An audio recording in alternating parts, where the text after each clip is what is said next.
Bonjour à tous, ici Thomas Amoudi et aujourd'hui on va parler de photographie. On va s'intéresser à un sujet dont j'ai déjà parlé un petit peu sur la chaîne, la macrophotographie. Au tout début de la chaîne, j'ai publié une vidéo qui s'appelait « Pourquoi la macrophotographie c'est de la merde ».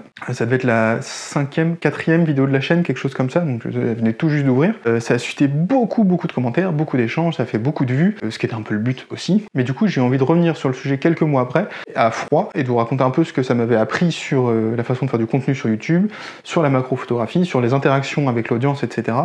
Bref, de faire un petit bilan de tout ça et de tout ce que j'ai appris grâce à cette vidéo. Bon, vous noterez qu'on va pas rentrer dans le fond du sujet de est-ce que la macro c'est bien ou pas, j'ai déjà fait une vidéo sur le sujet, je vais pas me répéter, mais plus s'intéresser au contexte et à ce qui s'est passé autour et à la façon dont l'audience peut réagir à ce genre de contenu. J'ai appelé cette vidéo « Pourquoi j'avais tort sur la macro » et en effet, il y a 3 choses que j'ai mal faites dans cette vidéo que je reconnais et qu'on va voir avec vous. La première des erreurs que j'ai faites quand j'ai parlé de la macro, c'est que j'ai mis dans le même panier la technique et le genre photographique. Donc ça c'est un peu un abus de langage de ma part et c'était un peu confus dans le sens où un genre photographique ça va être un mot qui désigne un ensemble de pratiques. Si je vous dis paysage, vous voyez tout de suite les images auxquelles je pense. Et une technique, c'est genre, je sais pas, photographie au grand angle, la pose longue, tout ça. Donc c'est deux choses qui sont un peu séparées, mais dans le cadre de la macrophotographie, on peut désigner à la fois le genre et la technique par le même mot. Par exemple, quand on va sur un site d'un photographe, il y a écrit macro pour macrophotographie et on va voir des images de macro. Donc le mot est un peu bâtard et désigne les deux à la fois, donc que ce soit le genre ou la technique. Et dans ma vidéo, ce que je critiquais, c'est plutôt le genre photographique, c'est-à-dire les images produites et le peu d'intérêt que j'y trouvais, mais pas forcément la technique en soi qui, comme toutes les techniques, peut être utilisée pour faire des choses très bien ou complètement débiles. On peut faire de la photographie de merde avec un téléobjectif, on peut faire des trucs très bien avec un téléobjectif, donc c'était plus le genre photographique auquel je m'attaquais que la technique, et j'ai eu des remarques dans les commentaires sur le fait que c'était qu'une technique, et j'ai pas été très clair sur ce point-là. L'autre point, c'est que j'ai basé mon argumentation sur le fait de dire que la macrophotographie n'avait laissé aucune trace dans l'histoire de la photographie, donc on m'a sorti beaucoup d'exemples qui étaient quand même énormément de la nature morte, donc c'est-à-dire que c'est facile de savoir si c'est de la nature morte, s'il y a une photo de la nature et qu'elle est morte, c'est de la nature morte. Mais bref, donc j'ai présenté 3 livres dans la vidéo, j'en ai lu beaucoup plus que ça quand même avant d'en parler, c'est juste que j'ai pas fait une liste de 15 bouquins dedans. Mais dans mes recherches que j'ai fait avant, il y a un photographe qui a été exposé très récemment à la MEP qui fait de la macrophotographie. Il s'appelle Stéphane Hett, qui m'avait écrit, on avait discuté, il est adorable. Coucou. Et du coup ça s'était passé sous le radar, mais alors, c'est pas un cas qui va invalider tout ce que je présentais, mais il y a quand même eu un photographe qui a été exposé dans une institution reconnue en faisant de la macro. Il y en a un. Voilà. Donc encore une fois, ça annule pas ce que je pense et ce que je présentais, ce qui est quand même une grosse absence généralement, mais c'est un petit peu plus nuancé que ce que j'avais vu de prime abord. Enfin, le dernier point sur lequel je me suis planté, c'était le format de la vidéo et le ton. Faut savoir que j'ai tourné toutes ces vidéos d'un coup, avant de les publier et avant d'ouvrir la chaîne. J'avais jamais interagi avec une audience sur YouTube avant, et moi, ce que je faisais depuis des années, c'était écrire. Et en fait, l'écriture, ça pose une sorte de filtre, c'est-à-dire, des gens qui sont prêts à lire des gros billets, il y en a moins que des gens qui rentrent chez eux et qui regardent une vidéo pour se détendre le soir. Moi, j'ai déjà écrit des choses un petit peu, un petit peu polémiques, etc. sur le blog, mais ça n'avait jamais posé beaucoup de problèmes et j'avais l'habitude d'y aller assez franchement quand je voulais parler de quelque chose.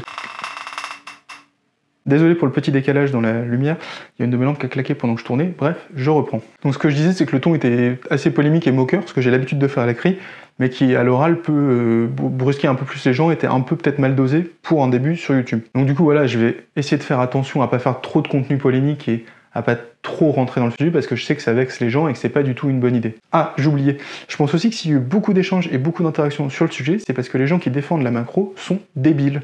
On n'avait pas dit qu'on faisait plus de trucs polémiques, du coup? Si, mais ça, faut en parler quand même. Alors j'insiste, ceux qui la défendent, pas ceux qui la pratiquent. Si vous aimez ça et que c'est votre kiff, faites-vous plaisir, faites de la macro, c'est pas du tout mon problème.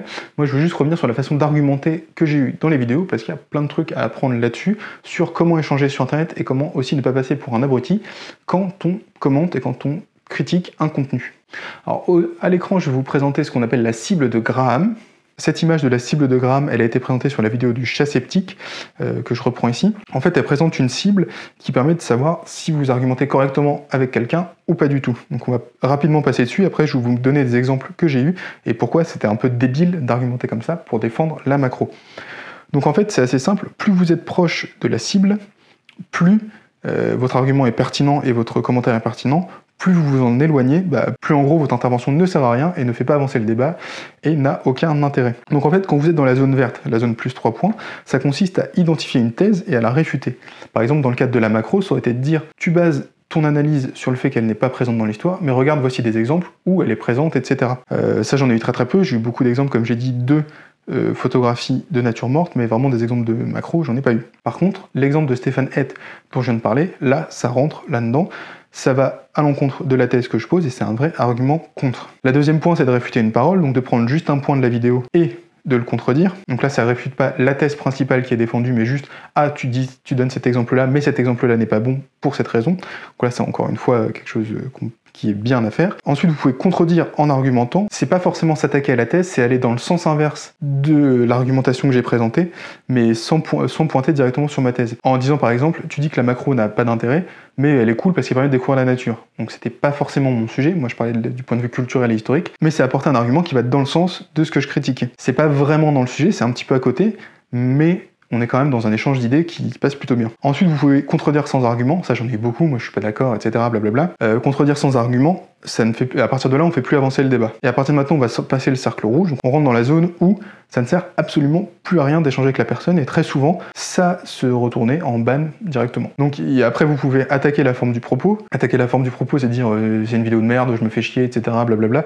Donc là, vous répondez pas du tout au fond, parce que souvent c'est les gens qui n'ont pas d'arguments qui font ça, vous répondez pas du tout au fond, vous attaquez la forme parce que vous n'êtes pas content et c'est tout ce que vous savez faire. Ensuite vous pouvez attaquer la personne sur ce qu'elle est, donc là c'est quelque chose que j'ai eu beaucoup, donc c'est par exemple faire de l'ad hominem, dire toi t'es nul, donc ce que tu dis c'est nul, ce qui n'a pas de sens mais on va y revenir plus tard. Et enfin, la dernière étape c'est l'insulte ou la menace, ça j'en ai eu un petit peu mais ça restait très marginal, et très souvent ça se termine toujours de la même façon, qui est le ban, et je n'entends plus jamais parler de la personne, ce qui me va très bien. Donc ça c'était la cible de Graham, qui vous montre un peu comment argumenter correctement sur un contenu en étant vraiment pertinent, c'est-à-dire attaquer la thèse et la réfuter, et pas juste attaquer un peu à côté ou attaquer le sujet, ou même juste attaquer la personne parce que ce qu'elle me dit ne vous plaît pas. Donc ça c'est vraiment un mécanisme, je trouve que c'est important d'en parler parce qu'on échange souvent sur internet et plus il y a de gens qui ont conscience un peu de ce truc-là, mieux les échanges se passent. Après les trucs que j'ai eu principalement c'était de l'ad hominem.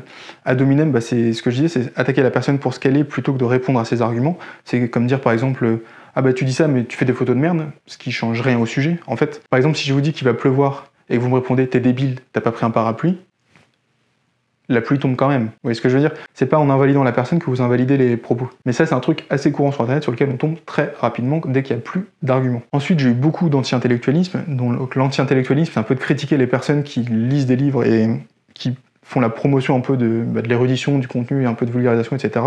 En mode oulala, tu devrais lire moins et passer plus de temps sur le terrain. Ce qui est complètement con en fait, parce que déjà les deux sont pas incompatibles.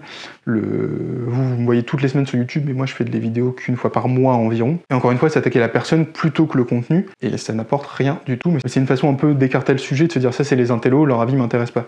Mais ce qui encore une fois ne contredit pas la thèse principale de l'argumentation. Il y a aussi un autre truc que j'ai beaucoup eu, c'était le biais de confirmation, c'est-à-dire le biais de confirmation, c'est une tendance naturelle qu'a le cerveau à privilégier les sources qui vont dans le sens de ce qu'il croit déjà. Par exemple, si vous croyez déjà que la macro, pour prendre cet exemple-là, encore une fois, je ne veux pas rentrer dans le débat de la macro-truc, on s'en fout là, je parle juste de mécanisme d'argumentatif. Le fait de croire que la macro, c'est déjà une pratique à installer, vous allez voir que les choses qui vont à peu près dans votre sens et qui peuvent le montrer. Mais très souvent, ça vous donne un avis qui est biaisé. C'est pour ça, le biais de confirmation, c'est ce qui fait que, par exemple, les gens de gauche lisent l'UMA et les gens de droite lisent le Figaro. On a tendance naturellement à lire ce avec quoi on est déjà d'accord, alors que normalement, théoriquement, si on voudrait avoir un esprit critique, il faudrait faire l'inverse. Autre truc que j'ai beaucoup eu, c'est une technique argumentative qui s'appelle l'homme de paille, c'est-à-dire qui consiste à caricaturer une personne pour démonter son argumentation. Par exemple, on m'a beaucoup dit « Ah, t'as lu ça dans 3 livres, mais lisant d'autres. » Bon, très clairement, il n'y en a pas que 3 là. Il y en a exactement 227. Je les compte tous les matins. Non mais enfin, vous voyez le mécanisme, en gros, de dire moi je présente que 3 livres parce que la vidéo, faut pas qu'elle dure 3 plombes.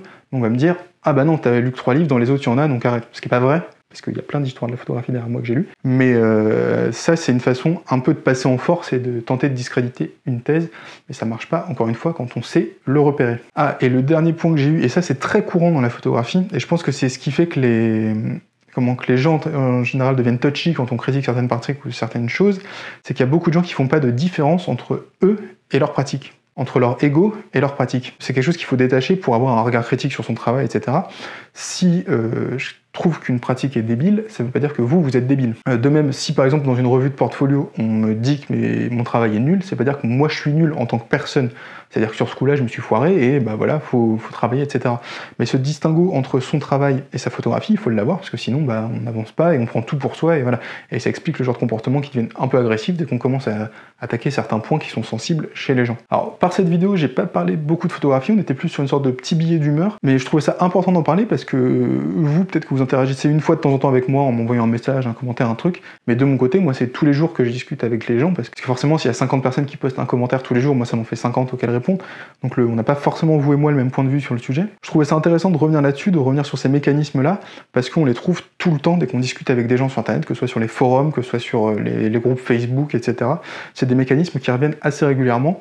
Et si ça vous aide à être plus lucide quand vous écrivez et à avoir des échanges de meilleure qualité ou à repérer ces techniques argumentatives de merde, je suis très content. Bon, on n'a pas beaucoup parlé de photographie dans cette vidéo, mais on va y s'y remettre à fond dès la semaine prochaine. En tout cas, peu importe quelle est votre pratique, si elle vous fait kiffer, allez-y à fond et profitez. Et si vous voulez la défendre, argumentez correctement. Moi je vous dis merci à tous d'avoir regardé cette vidéo jusqu'au bout. Si elle vous a plu, je vous invite à vous abonner et à la partager. Vous pouvez laisser aussi un petit pouce bleu pour montrer qu'elle est trop cool. Et ça compensera tous les petits pouces vers le bas que j'ai eu sur la macro. Je vous ai vu. Et je vous mets un lien vers mon livre qui s'appelle 10 outils indispensables pour votre projet photo. J'espère qu'il vous aidera beaucoup. Moi je vous dis à la semaine prochaine et prenez plein de photos, peu importe de quoi ça sera.